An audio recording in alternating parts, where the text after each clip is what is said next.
sixth graders, welcome back to history. We are actually going to finish up with our chapter on ancient India. So let's go to page 80 in your SAM, in your Student Activities Manual, and page 137 in your book. We are going to talk about the Mauryan Empire. So we are going to look at, you're going to be using page 80 to take notes, okay? And let's see. We are going to start with Chandragupta. That's kind of a fun name to say.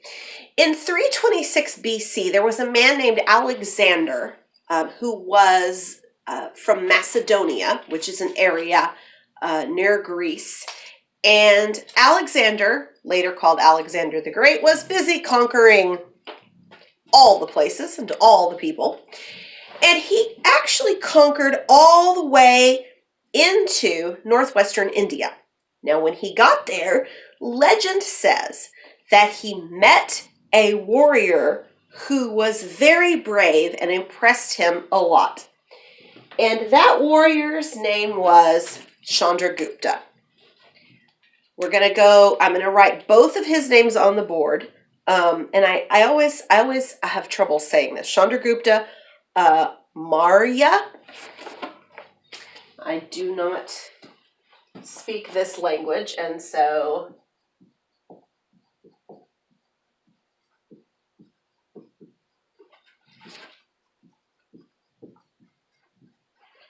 I do struggle with that a little bit.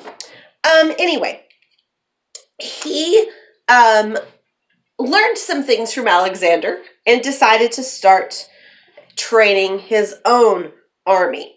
He actually conquered most of the Ganges River Valley, and you can see on page 137 a picture, a map of India, of the Indian subcontinent, and you can see how large the Mauryan Empire got at its height.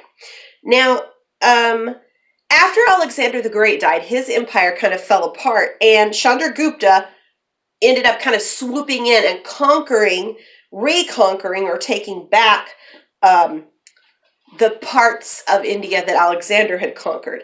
He began adding all of these little kingdoms to his, and by the end of his reign, he became the first ruler of the Mauryan dynasty. By the end of his reign, almost all of northern India was under the rule of Chandragupta. Now, he made some decisions that were actually pretty good for his empire. One of the things that he did was he chose a capital city, and the capital city is pronounced Pataliputra.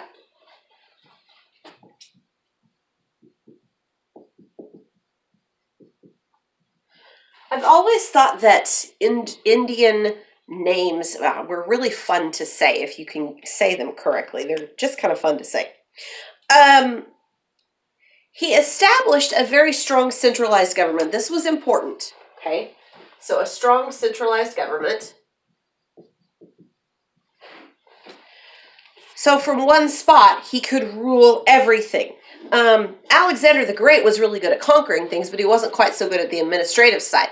Chandragupta showed that he was a good administrator. He had an army of 600,000 soldiers that he maintained, so a very large standing army. And his military also included war elephants.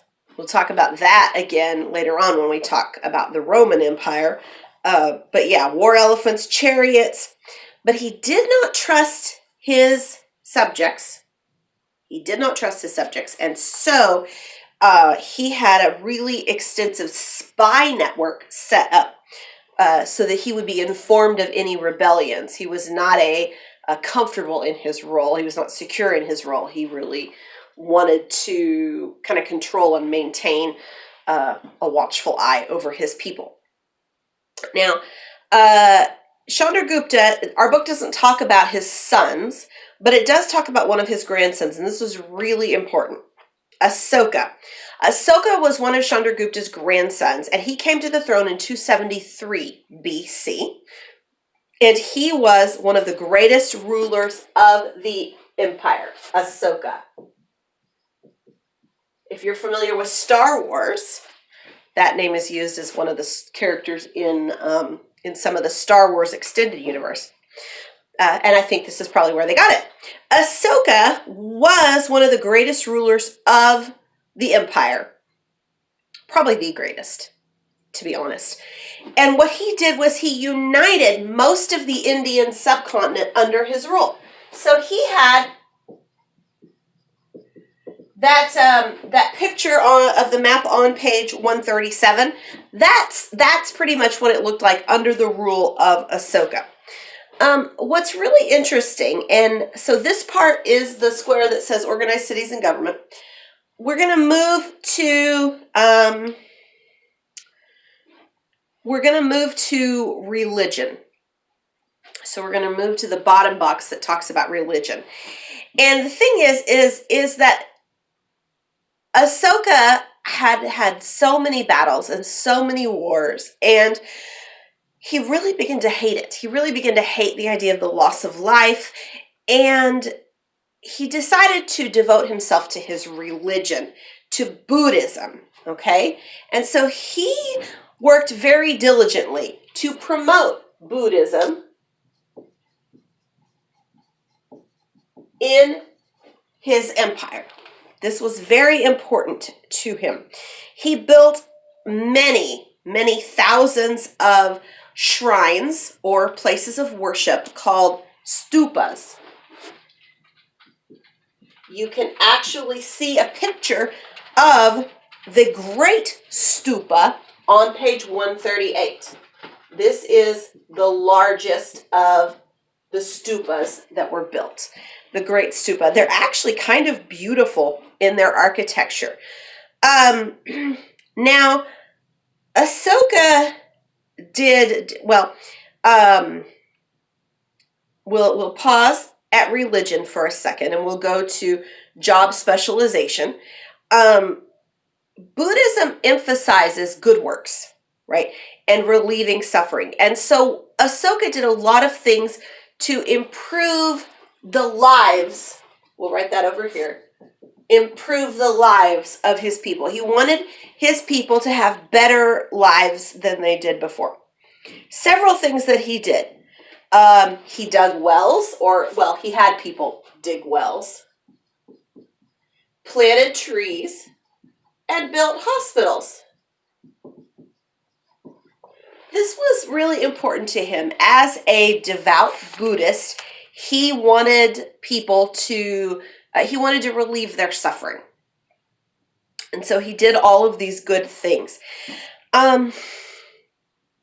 It's kind of sad, though, that he didn't know about the true God, and he didn't know about what God wanted for people. Asoka is one of the major reasons that Buddhism is so popular and prevalent throughout Southeast Asia. Because one of the things that he did was he sent out missionaries. He sent out Buddhist missionaries. Sometimes as Christians, we forget that other religions have missionaries out there as well. And he did that. He sent out Buddhist missionaries. There were a lot of other Asian countries that adopted Buddhism. Myanmar, Thailand, Cambodia, Sri Lanka, China, Korea, Japan, Tibet, Indonesia. Many countries in Southeast Asia and in Eastern Asia have adopted Buddhism. There are a couple of types of Buddhism. This is important. You can look on page 138 and you can see the little green box. It gives you a little extra information. Buddhism, as it spread, developed into two main divisions. Now, there are more than that, but these two main divisions are Theravada and Mahayana. Theravada is much stricter. Mahayana is much more lenient in its practice, but they're both interesting. And Mahayana is the larger branch. Most people in India, though, and this is important to know now, most people in India are Hindus because ancient Hindus saw Buddhism as a threat to their way of life. They didn't like it.